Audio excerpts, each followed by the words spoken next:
Ça, c'est du gaga.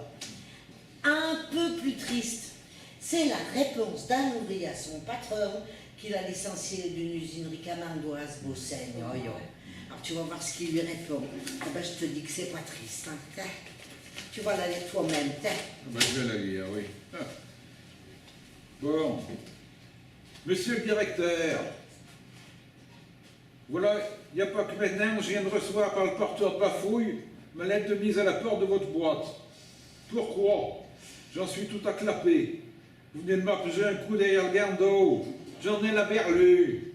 Je me suis fait engourer. J'ai tout le temps bien bichonné mon travail pendant plus de 20 ans. Moi qui ai toujours été bien miteux, bien brave avec toute l'équipe. Et avec vous. Sauf avec le chef qui était toujours en train de m'appâcher pour savoir si je badais pas, si je niaquais pas les pièces pour ne pas adauber le travail. Moi qui astique toujours mon tour, qui m'échine à mon travail, qui sort à point d'heure du boulot, j'ai toujours été du côté du manche. Je me suis jamais baganaudé, je n'ai jamais barboté quelque chose dans la turne, alors qu'il y a des bartavelles, des araignées un peu baillaillets, qui barjaquent et vas-y rien que, qui badinent tout le temps, qui se font pas bien ébicher. Vous agourez, monsieur le directeur, je vous le dis, je suis arbirou, jamais bobu, très volonteux. Je sens pas le bocorne comme certains mingolais qui sont bavelous, tout catoleux, tout bargaillous de graisse et d'huile et de machine, et qui ont le veseur et qui ont le garde-d'eau qui bouge. Ils sont souples comme des vers de lampe. C'est cela. Eh ben, ils sont pas licenciés. Et pourquoi il avait toutes les qualités. Eh ben, c'est pas lui, hein. C'est pas lui qu'on a gardé, on a été licencié. Voilà. J'en suis Pas de justice. J'en suis roustille, j'en ai le bobo.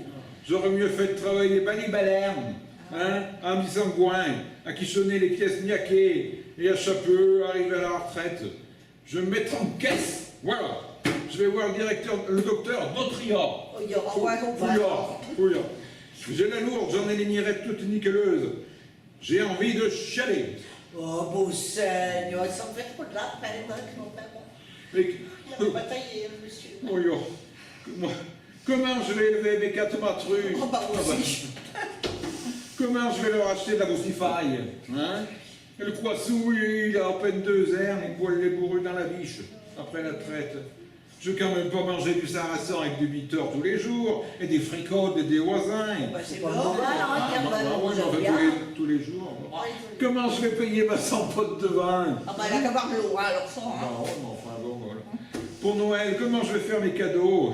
Une quinarelle pour mon petit coissou, une fiarde pour le piossou qui est tout berchu et qui a besoin d'être suivi par l'arracheur de dents. Acheter des goulardes pour le pillot, une coquelle à barboteur pour mon gouvernement, et un jeu de dames, et un café de pion pour ma grande qui a 16 ans. Pourtant, cette gambelle, elle arrête pas de courater avec les galapias et les caragnats du quartier. Elle fait que minater. C'est son âge. Elle s'est chinée du Marcel. Un gaune traîne gros de Lyon. C'est la fout mal à Saint-Thé. Bah, ça, c'est sûr. Bah oui. Elle rentre à des points d'heure. L'autre jour, elle se plaignait du ventre. Oui. Moi, je croyais que ça venait des choux gelés que j'ai cultivés avec des racines dans mon jardin qu'elle a mangé. Mais le docteur lui a dit qu'elle avait commencé à manger mes choux par la queue. Et qu'il faudrait qu'elle attende 9 mois pour que le ventre lui passe. J'ai rien pigé. Oh, il va être pépé, il s'en est même pas Eh ben, sa gambelle, il peut lui en acheter un jeu de dame, tiens. C'est un jeu de monsieur qui aurait dû l'acheter. À la loge, vous voyez cette lettre, elle a tout ébravagé la famille. D'ailleurs, mon gouvernement commence à s'apger avec une débelloise de café tous les après-midi. Elle clanque avec la Jacqueline pour arranger leur futur viron et prendre rendez-vous pour aller guincher au Pertuiset ou au Bois Monzil. J'ai envie de courler des canons tout bourle, prendre une bonne boge pour reposer mon gardeau. Je suis complètement à plat de lit, je suis bien acquigé, je prends la castapiane. Vous voyez, je fais regret, je suis à barreau. Donc pour mon entretien licenciement, comme vous le barjaquez dans cette missive, je me mets en caisse.